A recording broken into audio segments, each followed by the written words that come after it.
बहुत समय पहले एक छोटे से गांव में राघव नाम का एक साहसी युवक रहता था। वह बहुत बहादुर और निडर था। लेकिन गांव के बाहर एक घना जंगल था, जिसके बारे में लोगों का मानना था कि वहां एक खतरनाक डायन का वास है। कहते थे कि डायन रात के अंधेरे में घूमती थी और जो भी उसकी चपेट में आ जाता वो कभी वापस नहीं लौटता। गांव वालों में डायन का इतना खौफ था कि सूरज ढलने से पहले ही वे सभी घर के अंदर बंद हो जाते थे। किसी को भी उस जंगल में जाने की हिम्मत नहीं होती थी। लेकिन राघव इस तरह की बातों पर यकीन नहीं करता था। उसे लगता था कि ये सब सिर्फ लोगों के मन का डर है। उसने कई बार अपने दोस्तों को इस बारे में बात करते सुना, पर वह हंसी में टाल देता और कहता, डायन वायन कुछ नहीं होती, ये सब मन का डर है। एक रात राघव ने ठान लिया कि वह खुद उस जंगल में जाएगा और लोगों की शंकाओं को हमेशा के लिए खत्म कर देगा। उसकी माँ और दोस्त उसे बहुत समझाते रहे, पर राघव ने किसी की एक न सुनी और जंगल में जाने की तैयारी करने लगा। माँ ने उसे एक ताबीज दिया, जिसे उन्होंने देवी के मंदिर से लिया था। माँ ने कहा, इस ताबीज को हमेशा अपने पास रखना, यह तुम्हें बुरी शक्तियों से बचाएगा। राघव ने माँ की बात मानकर ताबीज अपनी जेब में रख लिया और जंगल की ओर निकल पड़ा। जैसे ही राघव ने जंगल में कदम रखा, उसे एक अजीब सी ठंडक महसूस हुई।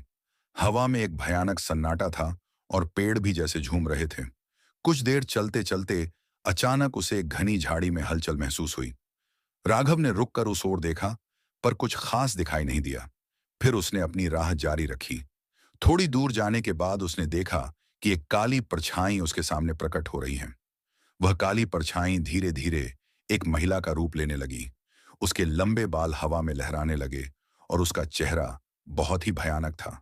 राघव का दिल कांपने लगा, लेकिन उसने हिम्मत बनाए रखी। वह महिला वास्तव में वही डायन थी जिसके बारे में गांव वालों ने कई कहानियां सुनाई थीं। उसने राघव को घूरते हुए कहा, तुम्हारी हिम्मत कैसे हुई मेरे जंगल में आने की? आज तुम्हें इसकी सजा मिलेगी। डायन ने अपनी लंबी छोटी को हवा में लहराया और राघव की तरफ फेंक दिया। वह छोटी सांप की तरह राघव के चारों ओर लिपट गई और उसे कसकर जकड़ लिया। छोटी की पकड़ इतनी मजबूत थी कि राघव का दम घुटने लगा और उसके शरीर में खून का बहाव भी रुकने लगा।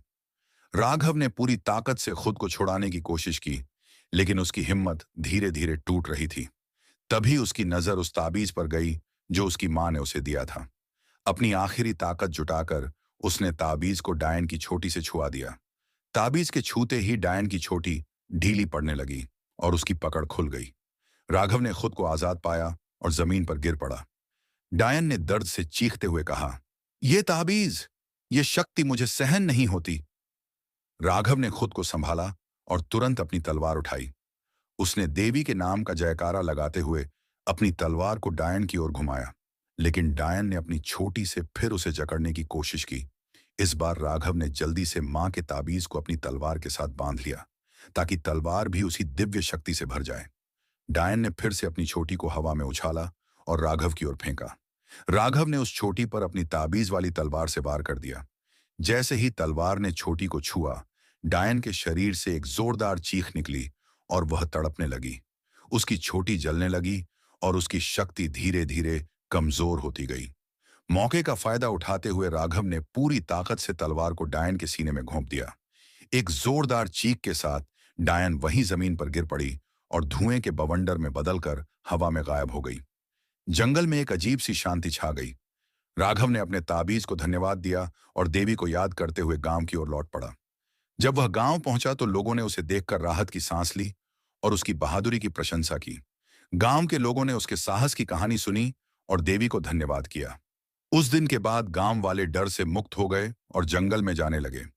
राघव ने गांव वालों को समझाया कि अगर विश्वास और साहस हो तो किसी भी मुश्किल से जीता जा सकता है। उम्मीद है दोस्तों कि आपको यह कहानी पसंद आई होगी। अगर आपके पास भी ऐसे अनकहे किस्से हैं तो हमें जरूर बताएं।